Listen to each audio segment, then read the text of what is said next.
Hello everyone, how are we all doing? Keeping in good spirits, I trust. This is a brief review of three fascinating illustrated books by an author who may be currently unknown to you, but which are really just a continuation of the information which began to emerge via a certain George Adamski nearly 70 years ago. The unravelling story of benign extraterrestrial contact takes us from the heat of the Mojave Desert to the green slopes of California's Mount Palomar in the 1950s, and then on to Europe and the sophisticated ancient streets and squares of Copenhagen in the 1990s. It is the remarkable account of a Danish researcher, artist, and photographer who suddenly found himself at the heart of the UFO mystery which started it all. In 2001, Rene Olsen obtained permission from Glenn Steckling, director of the Adamski Foundation, to examine the original photographs taken by Adamski during his legendary 1952 encounter with a flying saucer and its pilot in the California desert. The result of Rene's investigation into those and other treasures from the Adamski Foundation archive eventually led to his publication of those findings in one of the most sensational books ever to find itself in print. In 2018, the George Adamski story, Historical Events of Gigantic Implications, became available to the general public, marking Rene's first published book venture into the world of the daddy of all contactees. What Rene had done, which was so astounding, was to use modern photographic enhancement techniques to reveal the reality of the Adamski contacts from the original blurry photographs and films of the 1950s and 60s. There in plain sight were not only the giant mothership and its scoutcraft, but also the Venusian pilot sauntering down the embankment to greet Adamski. The resulting deathly silence from the majority of UFO circus land was of course to be expected. After decades of rubbishing and sneering at Adamski, there's a distinct lack of celebrated experts in the field who are prepared to stick their head over the parapet and usher anything like a retraction. Some of Rene's research, including the enhanced photographs of the scoutcraft and pilot, had already been published the previous year by French author and researcher Michel Zerga in his book, We Are Here, Visitors Without a Passport. While the new information was celebrated in Japan, where Michel is based, the mainstream of ufology has chosen to ignore it. The truth is always hard to swallow, especially when you've been denying it for 7 decades. Rene Olsen, it turned out, had also been sitting on a treasure chest of his own for 27 years.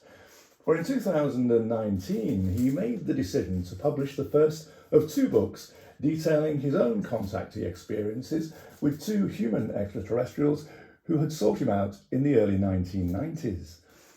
The young-looking male and female ETs made contact initially by telephone with the artist in his home city of Copenhagen, just before Rene was due to set off on a research trip to the USA, where he would be gathering information for a planned book on Majestic 12 and the involvement of the US intelligence services with the UFO cover-up. He was disturbed to discover that his mysterious callers knew all about his stateside trip, despite him having only confided his immediate travel plans to family members. What followed were a series of 4 meetings between the years 1990 and 1992 with the 2 visitors from afar, both at his home and at a Copenhagen restaurant. During each of these contacts, Rene was shown jaw-dropping imagery of gigantic motherships, or cruisers as they call them, and the smaller shuttles we refer to as flying saucers. With their permission, he would make notes and rough sketches of what was being shown to aid his memory, and they would later result in the two fascinating books which the visitors seemed to know he would one day produce.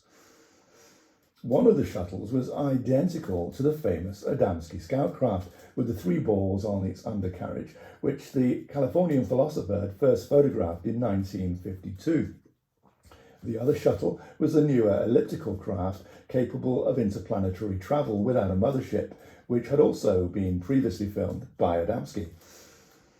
The enigmatic pair of human ETs, whom he met both separately and together, carried the still imagery on strange metallic-looking photographic plates, while films of the craft being tested in enormous facilities and arriving at various habitable planets in distant solar systems were displayed on a kind of iPad. It's worth noting that Steve Jobs didn't announce the first iPad to the world until 2010, 20 years later. In the early 1990s, computer imagery was still fairly basic, yet the films Rene was shown had the quality of 4K.